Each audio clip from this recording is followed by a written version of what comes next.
The holiday season, the lights, trees, and music, it's a time to spend with family, friends, and the ones you love, or so it used to be. In modern society, it often feels as though our holiday season is being suffocated by technology. It's no secret that, for many children, Christmas has become a time focused on gifts and presents. With that said, most children view the holiday season as a time to get their hands on the newest technology, whether that be a virtual reality set or the newest Apple product. Tech, in fact, will be the second most frequently purchased type of gift, and it's expected to make up 56% of sales this year, closely following clothing and accessories. So what do my kids want for Christmas? Well, actually this year they're pretty specific. They're getting to that age. Cell phones. My boys have iPhone 5, so they keep clamoring for the iPhone 7 at least, and I'm getting frustrated with that because I'm like, your phone works totally fine. The big ticket items are two items that they're never getting, which is a trampoline and a dog. Not happening. But as far as technology, my daughter wants an iPod. As a parent of two young children who are always asking for phones and tablets and other devices that cost a lot of money and are not really appropriate for their age group, I can say that it has caused a little bit of stress.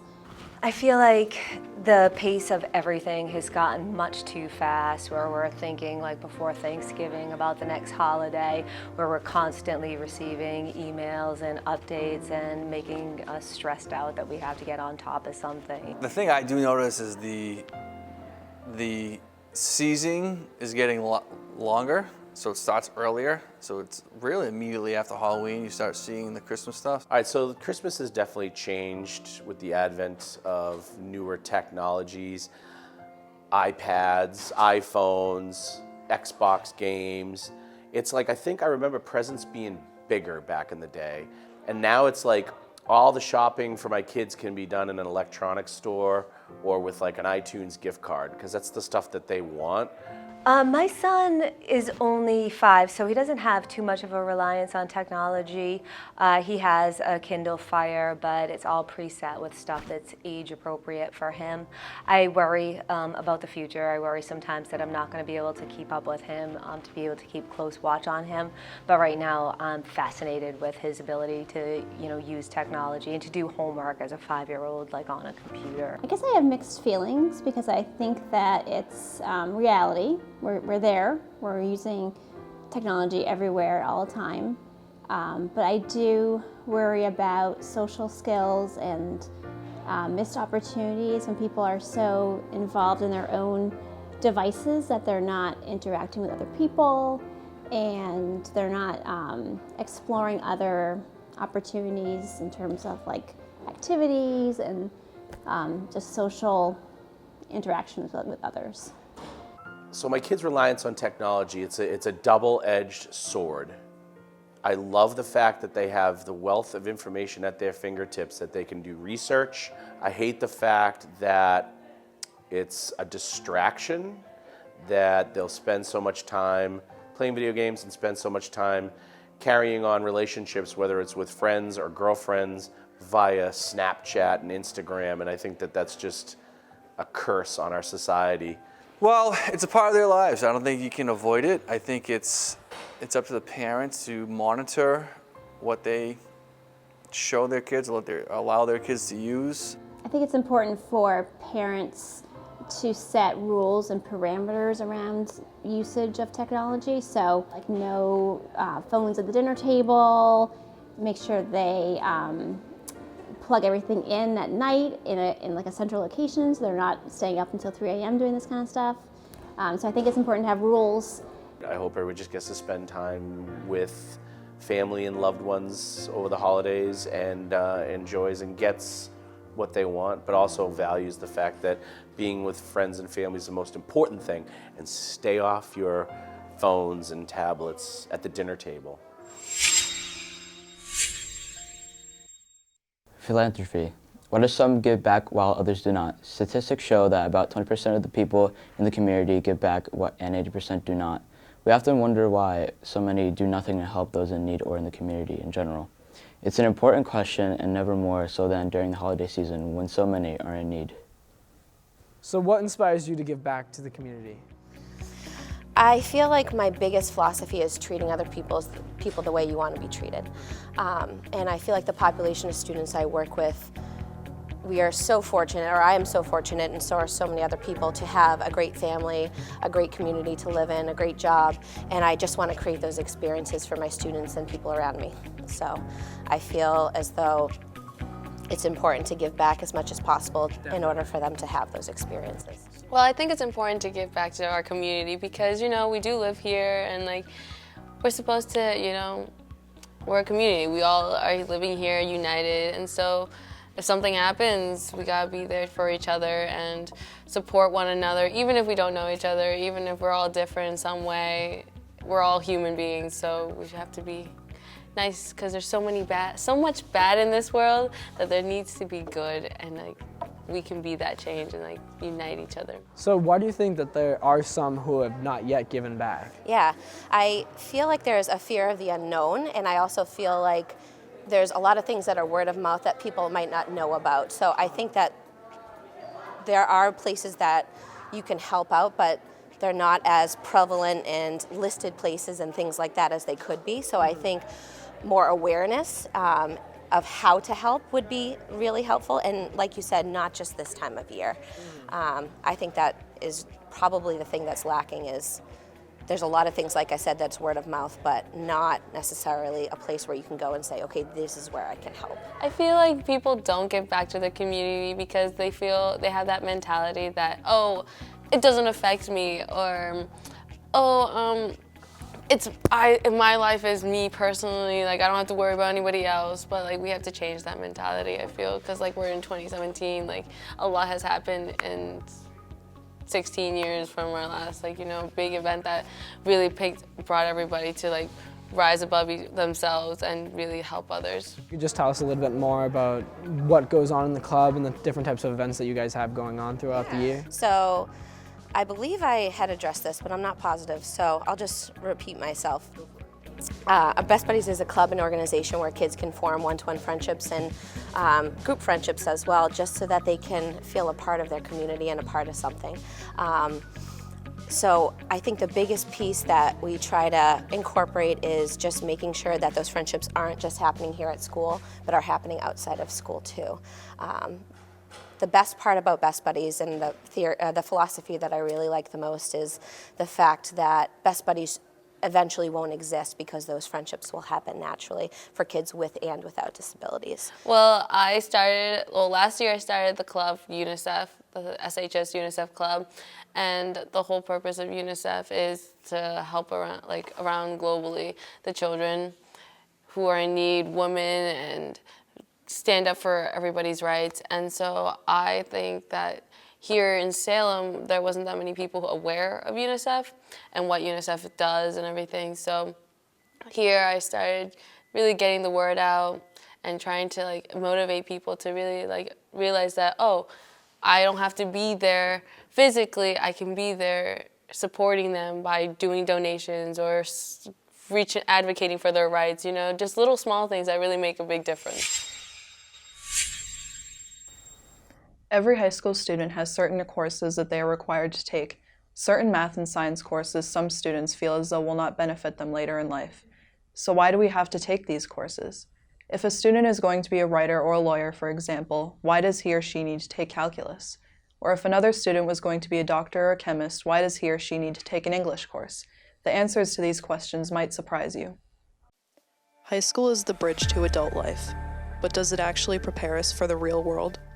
Why do we require courses that otherwise will never be used or applied to our lives? What would students be like if they choose all of their courses on their own? Well, I think every curriculum in the United States has to have some kind of basis in the general studies, whatever those general studies are. These days, everything is heading towards STEM-oriented, science, technology, engineering, and math. But of course, we want to put the A in there, so we will do our best to make STEM into STEAM. I believe in the English 10 class that's required. It gives students life skills such as critical thinking for problem solving, presentation skills that are important when we do a research project, and creating a visual to accompany that, that presentation. I think those are important skills to have outside of high school and outside of education, but in the workforce. Why should a kid who loves one subject be forced to take another when they might not even need that with their career? Like, of course, like, you're gonna need your required classes for like background information and like just common knowledge, but you don't need to learn like some type of like Latin Bible in a class when you're never gonna use it. So I feel that required classes are important because it helps students learn basic skills that they like need in life. It also helps them just with basic things like reading and math and counting, because if you don't know how to do those things, you won't get very far in life. Even if you want to be something like a performer or an artist or something in like the humanities field, I guess, you still need to learn how to read and do math. So I feel like these skills are important, and it's a good thing that they have them from freshman year to senior year, because we're going to need these skills for our whole life, so they're very important. As though Salem High School offers a wide variety of courses, and while we are teaching students material related to or aligned with the state standards, I feel as though different courses allow students opportunities to meet those standards. And so I think there are components of my required courses that students would then miss out on had they not been exposed to them, but they may need them in another course. So it depends on the kind of course the student's taking. I think that students should be able to choose more of their classes and be able to kind of find themselves more in high school rather than having to wait till college to actually find who they are. Though some students believe that required courses are not necessary, they teach us basic skills that we will need in the real world. As students, we have all come across a classroom that has had this message posted on the door and walls. This is a peanut-free classroom. Some students take this very seriously, others not so much. If we really take the time to reflect how an allergy affects some people, we would see that it can often be the difference between life and death. How bad does a common allergy affect students? We sat down with one of our school nurses and a few students with allergies to hear their input. My allergy is wheat, gluten, or celiac. My food allergies are peanuts and every kind of tree nut. So I have allergies to apples, pears, and like some nuts, but not all. So the most common allergies that we have in the school for foods would include things like dairy, nuts, peanuts, seafood, shellfish, and eggs. Those are the common ones. And then we have some that are just very specific things like mustard, kiwi, bananas, blue food coloring, things of that nature that are just very student specific. My parents kept giving me pizza and I kept getting sick, and neither of them knew why until I went to the doctor and my dad took me there. So I would say about 10% of our kids have some form of food allergy, and we have 46 actual students that carry EpiPens as a result of their allergy, being what's considered an anaphylactic allergy or life-threatening, where they can have symptoms that can cause them to go into anaphylaxis, so they would carry an EpiPen for their allergies. When I have an allergic reaction, it kind of varies on how bad it can get. For some things, like I'll just kind of get itchy, but for peanuts, if I smell them, I will start to break out, and it's not fun. So I can't smell peanuts and I can't eat them either. So most kids that have an anaphylactic allergy will know what those symptoms feel like. But if ever a student says, geez, I just came back from lunch and my throat's feeling itchy and scratchy, or they're breaking out in hives, or they're having difficulty talking and catching their breath, those are the ones that are really, that tells you it's a really bad, severe anaphylactic reaction. If I smell it, nothing happens. I have to like eat it for something to happen, and I would either throw up or it would eat away at my intestines. I mean, honestly, for me, it's not really bad. It's just like uncomfortable. Like, 'cause it's just a pain in my throat, and then my lip is like stinging, and it'll get big and look gross. If you know students coming in after you that has an allergy, cleaning off those tables helps a lot. So just being mindful and being aware of it is very helpful. I don't think other students understand how severe food allergies are unless you have one. Because if you don't know how bad it could get for people. Students and teachers both should call us right away, call the nurse. If the student's having difficulty breathing, you would want us to come to that student rather than have the student walk to us. If they're still walking and talking and alert and oriented, they could walk down with an escort, they could come to us.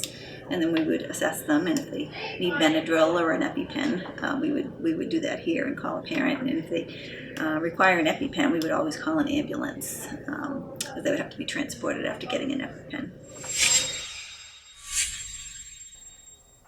Many high school seniors are facing the same hard decisions: what to do after they graduate.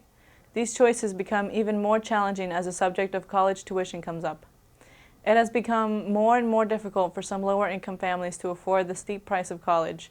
This has led students to question whether or not college is worth paying. There is a sense of outrage about tuition costs that have been increasing at a rate that far exceeds any other thing in our economy, leaving graduates in debt for making certain life choices. The big question is, why should we pay so much for college for our education? The increasing rate of college tuition has escalated tremendously. The average tuition cost for private colleges jumped to 157%, for out-of-state tuition jumped to 194%, and for in-state tuition jumped to 237%. The very concept of the institution of higher learning is about to be broken.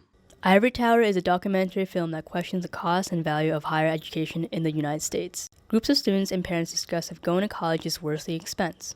The film questions the value of higher education in an era when the price of college has increased more than any other service in the United States. It explores different types of higher education around the nation. These include community colleges, four-year universities, vocational schools, online courses, and less traditional forms of education. The film argues that the high cost of tuition is at a breaking point. Why does the cost of tuition decide a student's future? We asked guidance counselors, Mrs. Egan, to give us an insight about college tuition and scholarships. All right, so I'm Melissa Egan. I'm a school counselor here at Salem High School. Do you think that students have to pay too much for college? I think college can be expensive, but I think there's lots of options. There's community college, which could be more affordable, and there's lots of financial aid options available for students. There is, even like here at Salem High School, we're offering like a FAFSA day where you can get some help. So I think the cost of college can be scary, but I think it's something that there's ways to work around it. There's scholarship opportunities that students can apply for. And I think once you kind of follow the application process, the filing for financial aid, from there I think you get your package back of what the cost will actually be for you, and sometimes I think students can be surprised that it's not as expensive as they thought. I think that students definitely have to pay way too much for college. A lot of families sometimes don't make all that much money, and when it finally comes down to going to school, financial aid helps you out a lot, but for some families it's still like a lot that they have to pay out of their pocket. I absolutely think that students have to pay too much for college. I think it's kind of a messed up situation because I understand where the money needs to go to be able to fund colleges and college programs, but at the same time, there's a lot of students out there who don't have the ability to pay for that, and it puts them in debt for like years past high school and college and all that stuff when they're out in the career and the field that they choose. So it kind of hurts them economically for almost the rest of their life because they're constantly in debt and worrying about whether or not they're going to be able to survive. Does the cost of the tuition affect a student's decision to go to college? I think it does. I think that's why a lot of students wait to make their decision of where they're going to attend for when they get those financial aid letters back that tells them what the final cost will actually be for each school. And I think that's becoming a big part of the decision as to where students are going. It strongly affects the student's decision to go to college because you have to factor in whether or not you're going to be able to survive outside of your home or in your living situation and be able to actually go to college and maintain a job and be able to survive while you're trying to get a better education. Is it cheaper not to go to college? No. It's always worth investing in your education, always. Where can students find reliable scholarships? So we offer local scholarships right on our Naviance webpage. So we encourage all seniors to go and check that on a regular basis. We're always updating the scholarships that we have available. Mrs. Satelli is in charge of that. She's kind of your go-to person for the scholarship process. You're going to request transcripts through her to be sent.